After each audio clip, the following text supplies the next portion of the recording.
हाँ प्यारे बच्चों, जैसे आप लोगों को मैंने 10th में कबीर के बारे में पढ़ाया हूँ, तो कबीर के बारे में पूरी तरह से हमें जानकारी लेना बड़ी ही जरूरी हो गई है। आप जब कोई लेसन पढ़ते हैं तो उस लेसन में कुछ बातें ऐसी रह जाती है जो होता है तो बहुत ही इम्पोर्टेंट, लेकिन हम उसको नेगलेक्ट कर देते हैं, उसको छोड़ देते हैं, और वही छोड़ना हमें बहुत महंगा पड़ जाता है।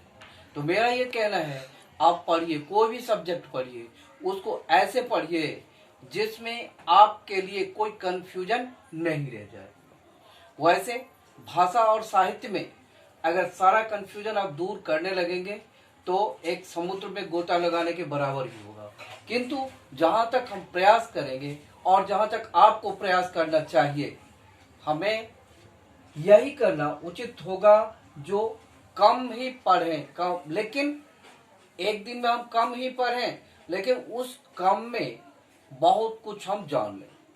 तो जैसा कि पाठ कबीर में मैंने बता रहा था, आज बताया हूं, तो इसमें भाषा भाषा की चर्चा अनेक जगह है। तो भाषा का अर्थ होता है वाणी सरस्वती। आप किसी भी भाषा को कुछ पल के लिए नहीं, स्थिर समझिए।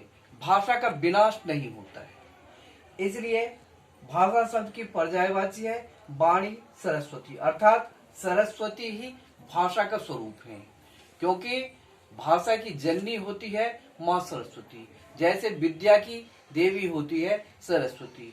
तो भाषा उनका मुख्य पर्याय है। कबीर की साखी, आप लोगों ने कबीर की साखी में साखी शब्द को लोग अनपेक्षित समझते रहे हैं, लेकिन मैंने आपको समझा दिया हूं। साखी अर्थात साक्षी, साक्षी अर्थात गवाह, गवाह अर्थात प्रत्यक्षदर्शी। तो कबीर ऐसे कवि थे जो प्रत्यक्षदर्शी थे, जो जनजीवन में घूम घूम करके अनुभव लेते थे और उस अनुभव को एकत्रित करके हमें साखी के रूप में उन्हें प्रस्तुत किया।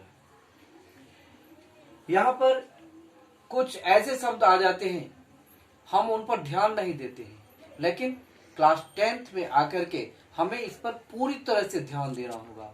हम बच नहीं सकते हैं कुछ शब्दों को जो बहुत ही महत्वपूर्ण है, और उसको हम हटा करके हम छोड़ नहीं सकते। तो यहाँ पे आविर्भाव शब्द है। आविर्भाव शब्द तत्सम शब्द है। इसका अर्थ होते है प्रादुर्भाव, अवतरण, या जन्म लेना, या पैदा होना। तो ये आविर्भाव शब्द कबीर से जुड़े हुए हैं। कबीर 14वीं सदी के ऐसे कवि हैं जिस समय समाज की स्थिति बहुत ही खराब थी। बिगड़ी हुई समाज की स्थिति को सुधारने के लिए कबीर ने ऐसा प्रयास किया है जो बहुत ही सराहनीय है। अब आइए वास्याडंबर। मैंने वास्याडंबर के बारे में बताया हूँ। वास्याडंबर शब्द तत्सम शब्द है। ये बहुत ही महत्वपूर्ण है और धर्म के नाम पर इसका प्रयोग किया जाता है। धर्म को वास्याडंबर से जोड़कर लोग समझते हैं जो हम बहुत बड़े धार्मिक हो रहे हैं, लेकिन ऐसा होता नहीं है।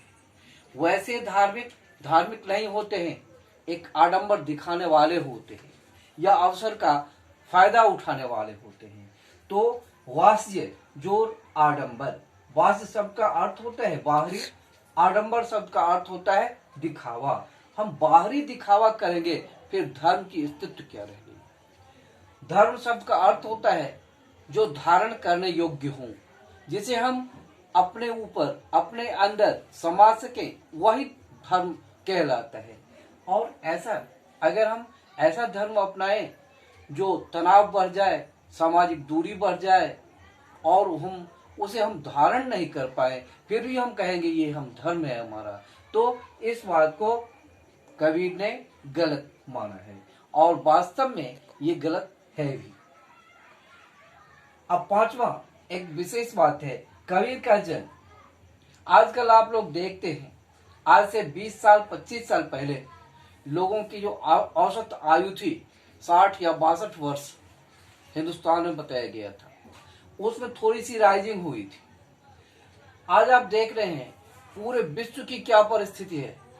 लोग किसी भी तरह से बचने लायक नहीं रह पाए हैं। यहाँ पर सोच वाली बात है।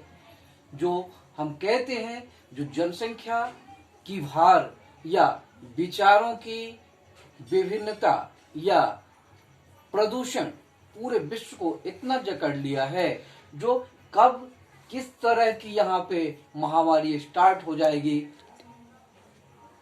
तो उससे हमारा जो है विश्व क्षतिग्रस्त हो सकता है।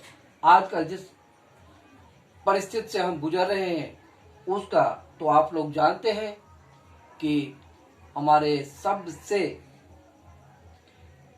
बड़े महारथी चाइना के जो शासक है, वुहान लैब से ऐसे जहर का पूरे विश्व के ऊपर छिड़काव किया है जिससे कि पूरे विश्व का संहार हो जाए और वो पूरे विश्व का मालिक बन जाएंगे। लेकिन ये उनका भूल है, आसान नहीं है। तो यहाँ पर आप देख रहे हैं कबीर का जन्म।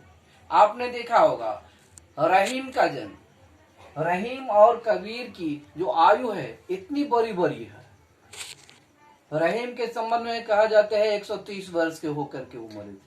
कबीर के संबंध में यहाँ पर लिखा हुआ है 1398 में इनका जन्म हुआ और मृत्यु हुआ 1518।